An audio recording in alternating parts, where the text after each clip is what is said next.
6 p.m. Assalamu alaikum. This is Radio Pakistan. The news read by Daman Zaman. The headlines. The Prime Minister has directed to expedite the privatisation process of the public sector enterprises in a transparent manner. The Foreign Minister has acknowledged the United Nations and the international donors, including the World Bank, for extending help to the flood-affected people in Pakistan. The Minister for Planning has expressed the hope that CPAC will emerge as a game-changer for Pakistan's economy. The Pakistan Navy's 8th multinational maritime exercise Aman 23 will begin in Karachi from Friday. In the Indian illegally occupied Jammu and Kashmir, a complete shutdown will be observed tomorrow to mark the martyrdom anniversary of Kashmiri leader Muhammad Afzal Guru. The Ukrainian president arrived in London today to seek more military deliveries and assistance from the United Kingdom. And now the news in detail. The Prime Minister Mohammad Shahbaz Sharif has directed to expedite the privatisation process of the public sector enterprises recommended by the Privatisation Commission Board, presiding over an important review meeting regarding the privatisation of public sector enterprises in Islamabad today. He said transparency should be the top priority in the privatisation process. The Prime Minister said the government encourages the privatisation of public sector enterprises. He said the process of privatisation should be completed in a transparent manner and in the light of the international best practices. The Prime Minister Mohammad Shahbaz Sharif, expressing annoyance over the performance of the Special Technologies Zones Authority, has formed a committee to ensure revival of its operations. Presiding over a meeting in Islamabad today, he said the committee will be headed by the Finance Minister, Mohammad Ishaq Dar. The Prime Minister instructed the committee to present its recommendations within a week and immediately operationalize the Special Technology Zone Authority's Board of Governors, which should comprise experts from the relevant field. The President, Dr. Arif Alvi, has said strict implementation of traffic rules and public awareness about road safety is crucial in the prevention of accidents. Addressing a road safety conference for parliamentarians in Islamabad today, he said road accident is one of the biggest issues which needs to be tackled through better planning and implementation of the relevant laws. The President urged the legislators to incorporate comprehensive road safety programs into national planning. Dr. Arif Alvi said implementation of traffic rules through surveillance cameras, safe road infrastructure and proper inspection of vehicles can contribute towards reducing accidents.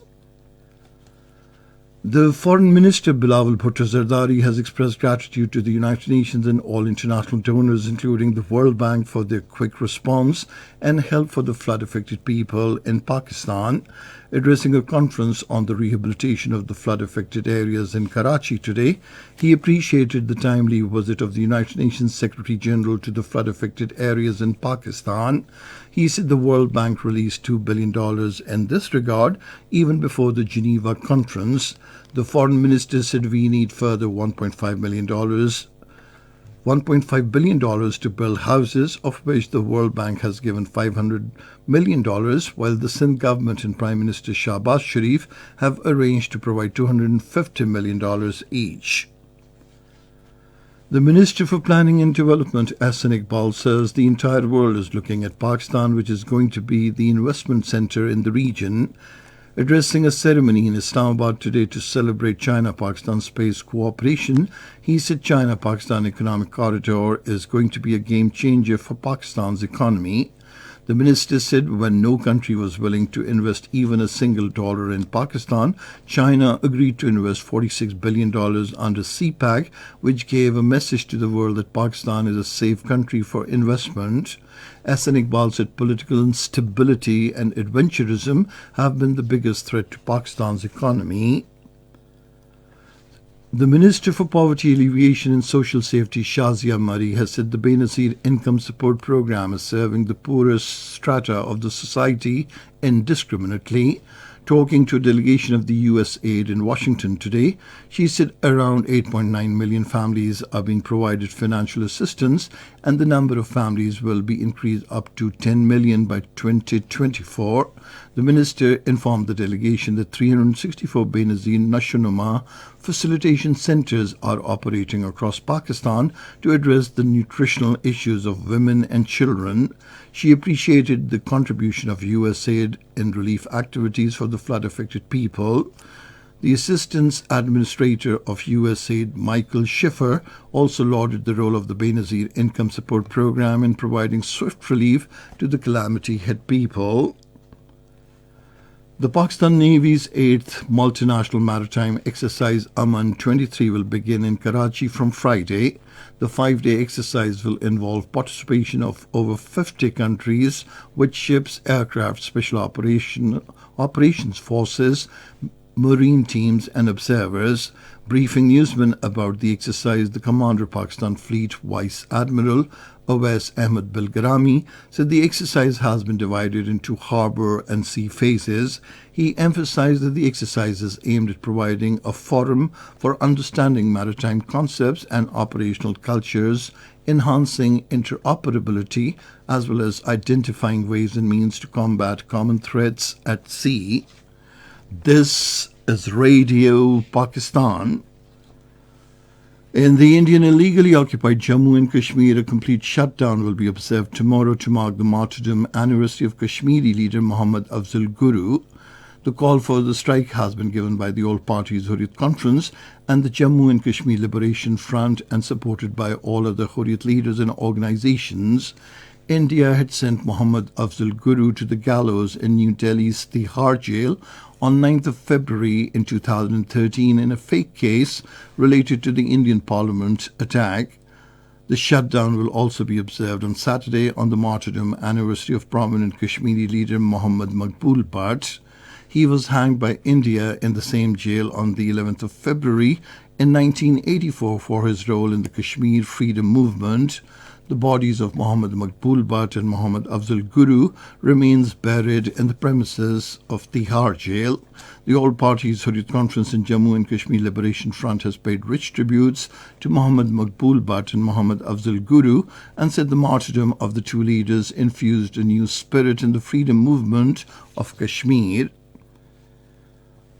Search and rescue operations are in full swing in Turkey and Syria as the death toll from the 7.8 magnitude deadly earthquake reaches over 11,000.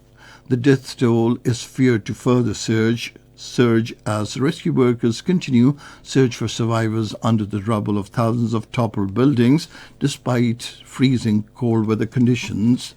Relatives of victims and global rescue teams, including from Pakistan, have also joined the rescue efforts in the worst-hit cities. Meanwhile, NATO member states lowered their flags at the alliance's headquarters in Brussels to show solidarity with Turkey following the devastating earthquake in southern Turkey.